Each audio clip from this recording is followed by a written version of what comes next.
Hello everyone, আজ জানাবো আগামী 30শে মে 2025 সালের রাহু গোচর করতে চলেছে কুম্ভ রাশিতে।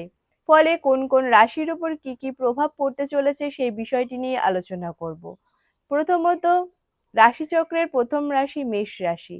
এই মেষ রাশির একাদশভাবে রাহুর গোচর হতে চলেছে পূর্ব ভাদ্রপদ নক্ষত্রে, এবং এটি হচ্ছে বৃহস্পতির নক্ষত্র।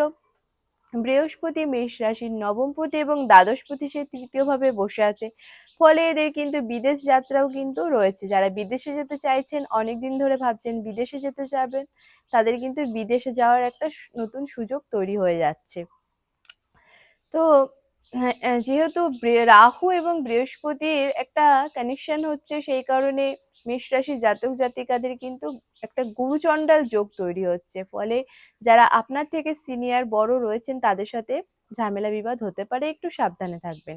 বৃষ রাশি, এরপর বৃষ রাশির যারা জাতক জাতিকারা রয়েছেন তাদের কিন্তু রাহু গোচর করতে চলেছে দশম ভাবে। ফলস্বরূপ এদের জীবনে কিন্তু বিরাট পরিবর্তন, কর্মের পরিবর্তন আসতে চলেছে। যারা কর্ম চেঞ্জ করতে চাইছিলেন তাদের কিন্তু কর্ম পরিবর্তন অবশ্যই হবে। এরপর বলবো মিথুন রাশি। মিথুন রাশির নবম ভাবে রাহুর গোচর হতে চলেছে। ফলে এই মিথুন রাশির জাতক জাতিকাদের কিন্তু বিবাহ যোগ, একটা ভালো বিবাহ যোগ তৈরি হয়ে যাচ্ছে। যেহেতু বৃহস্পতি লগ্নে রয়ে সপ্তমে দৃষ্টি দিচ্ছে এবং রাহুর সাথেও একটা কানেকশন করছে, তো বাড়িতে অনুষ্ঠান করে কিন্তু বিবাহ যোগ কিন্তু দেখা দিচ্ছে মিথুন রাশির জাতক জাতিকাদের।